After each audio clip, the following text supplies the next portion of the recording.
welcome back to Dolor Factor Live. I'm here with Barbara Jacobs-Ford and also Teige, Borde, and we're just talking about women in general and also in business. And I have a couple of questions, so I just want to go into those, but the phone lines are open, so if you'd like to give us a call, this is the time to do so. We haven't got much time, so make sure you call sooner rather than later.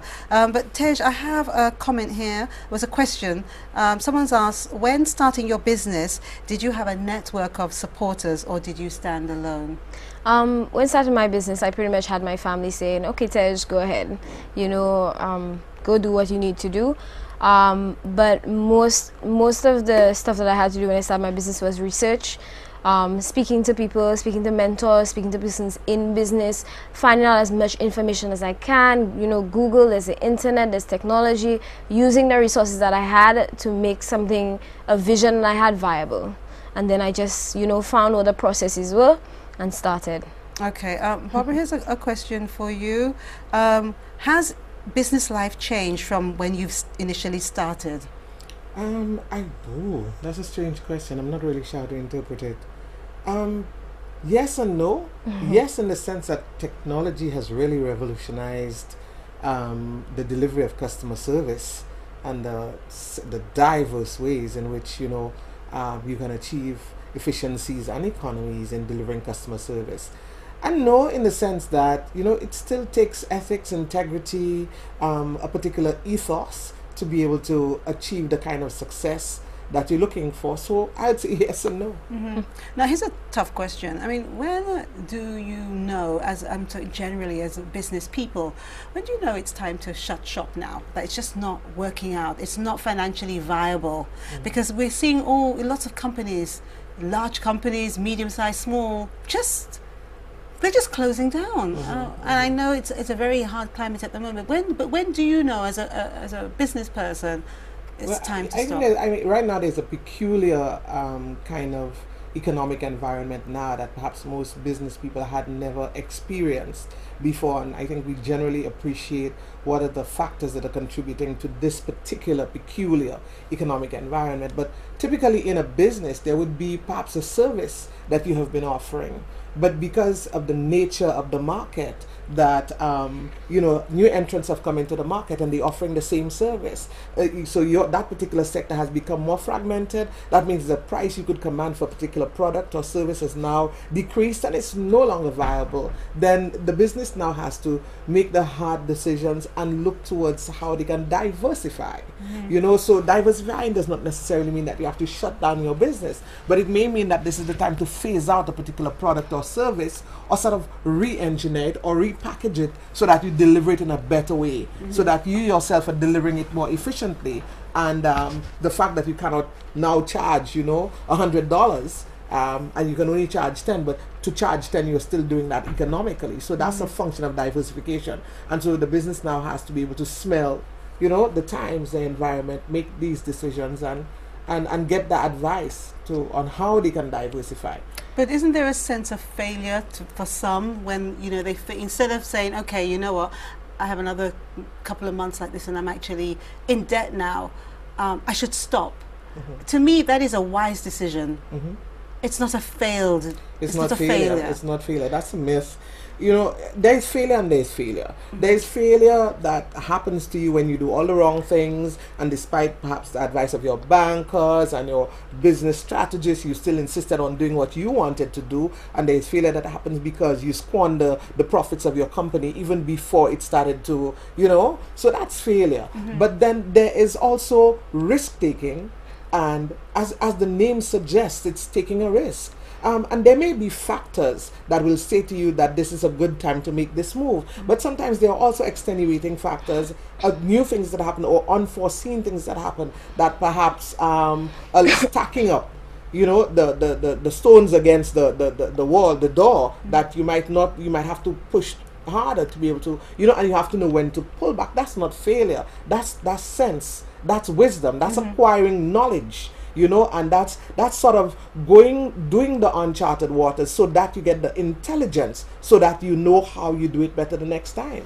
I think for somebody like me, where the business is creativity and the creativity began with me, that failure in my, I mean, I'm still in the early stages of business, so I may not be as mature as Ms. Jacobs over here, but I think failure is not an option. I think a new method, a new way, a new strategy is what my only options are.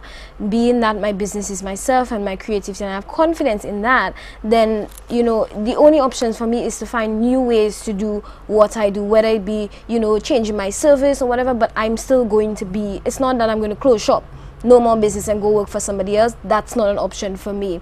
And I think it relates to what the earlier segments, when Latoya was here, you know, when you were talking about being a little bit more empathetic, I guess I'm just a different kind of businesswoman, where I'm a hard and fast kind of businesswoman. So the kind of personality that I have, I may want my employees to have the same, where it's not an option to fail and give up. You keep trying and you keep trying, and if you give up, you know, I can't control you. You move on. But I always encourage my employees to keep trying and keep trying and keep trying, and let's find a new way to do it, and we don't give up. And I find in the business that I am in, if I keep that sort of method, it'll always get done.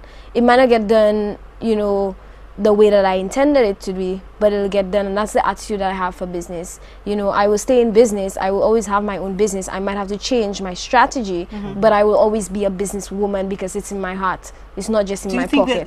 Do you think that in being a businesswoman so strongly that you're at risk of losing some of your femininity?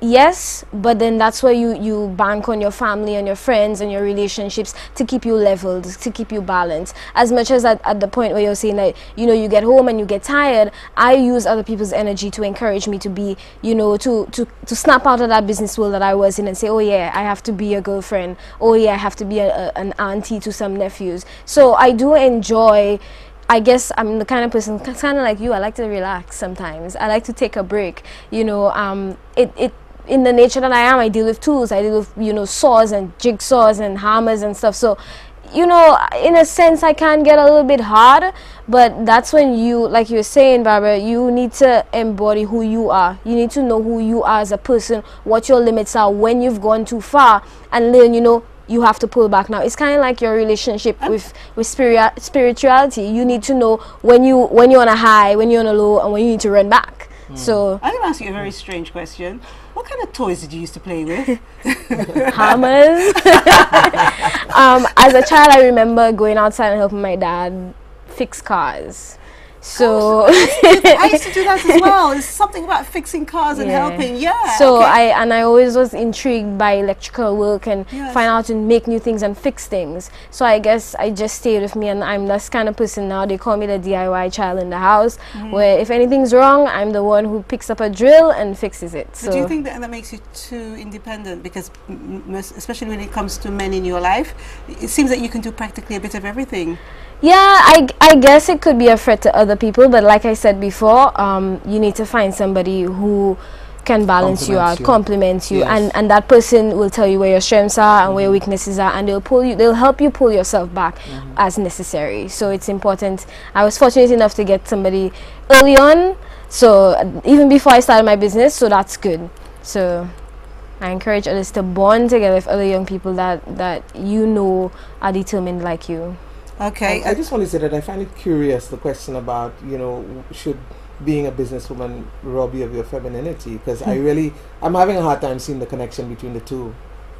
Well, you know, it's something that a lot of people do assume, you know, that because you get so wrapped up in your work, like, for example, a good example could be, well, instead of coming home to cook the meal, you go and do takeaway. So that's part of losing the so-called, a man would say, your femininity, because you're not cooking anymore. You're buying in. I agree with Teige on a number of points. I think it's important to get the right partner, the person that complements you. If, for instance, you are a strong woman, and you know, in this society, people have often labeled me a strong woman, and I found out that what they meant by that they thought that I was fearless. They thought that I had no vulnerabilities whatsoever, and they thought that I was totally competent in all things. And sometimes I tease my husband. I tell him, perhaps if he didn't marry me, nobody else would, because men generally thought that I was just able to do everything because I have a big voice and I speak proper English. You know, and I think it says something about the, you know, men and how men think and how they socialize to think. So it's really important, if you are a woman who, you know, you're accomplished, you place a value, you privilege achievement and accomplishment and these kinds of things, that you find the right mate. Yeah. Because it does not profit you to get somebody who's Well, insecure, Barbara, we could go on with this all night, but unfortunately we have to actually say our goodbyes. But before we say goodbye, I have to say to you, read this really quickly. Hello to my boss, Barbara Small. We love you from your staff, and no, we don't agree that you are laid back. She's very passionate about her core strengths, her first love, making a difference through strategic corporate communication. She's the strategic messaging guru. We learn a lot from her. She knows her stuff. Teige. So everyone's saying they're really glad that you were here. They've not seen you like this before, and so they really like to see that. And they've all said thank you both so much for being here. And I have to say the same thing too. And I have to say I'm sorry our time just seems to have flown, but yes, but I have appreciated everything that you have said, and I'm sure our viewers have too. And I'm sure in the past we will be working together. And you, in the future, young lady, you are going to be. I'm going to be calling you soon for something that I think you'd be interested in. And Teige, I would very much like to work with you on DFL, so I'm sure we'll at some point, as you say, strategic partners. Yes. That's how women mean business. So thank you so much, both of you. Thank you. Pleasure. Thank you very much. Before we go, we'd like to congratulate Dr. Kim Gardner and Mary J. Victor as 2 women DBS chose to recognize. Thank you to our sponsors, Carib Cable, Vision Express, Infinity Color Shop, Fairens, Touch Therapies, and company friend Rainforest Hideaway for their gifts. Thank you to everyone who nominated a woman they felt should be recognized. Right, so time to choose tonight's winner very quickly. I said goodbye to you, Barbara, but I just want you to do something very quickly for us. Just choose. The question was, how many Carib Cable offices are there and where? There are 4, Castries, Rodney Bay, Viewfort and Soufriere, and give us the name of the current promotion, which was Messi St. Lucie, and the winner is? Leanne Edward. Okay, so Leanne Edward, there's your winner. You are going to receive 1 month's free cable service from Carib Cable and a bag filled with goodies. And if you're already a Carib Cable customer, your account will be credited for 1 month. And remember, visit Vision Express stores, put your contact details in a box, and you can win a $200 gift voucher from Super J and 2 tickets for St. Lucia Jazz. You don't have to make a purchase, just go into Vision Express, and details are on dolorfactorlife.com. Don't forget to join Clinton Reynolds on the Press Club for a selection of the week's news. It's on After the News this Saturday on DBS. Next week we discuss taxes. Yes, it's that time of year again, and with the introduction of VAT, I'm sure many of us would like to know how we'll be affected. In the studio will be Miss Adria Sonson, who's the acting controller and another VAT official. And if you have any pressing questions, you can send them prior to the show. And don't forget, Prestige Auto Holdings in Vivital has a March Madness sale on Suzukis, so why not visit for a test drive while the sale is on. Now, Lillian Vernon, founder of the Lillian Vernon Corporation, said, "I became successful due to several reasons. I never gave up and I never let anyone or anything get in my way. I use the power of positive thinking to tackle obstacles so they don't get in my way." Now, that was a very, very inspirational quote. Now, try it. Why? Because DFL asked you to. Thank you for watching Dolor Factor Live. On behalf of our guests, Barbara Jacob-Small, Teige Borde, Latoya Mitchell, the DFL team and DBS, I'm Delia Dolor. Good night and God bless.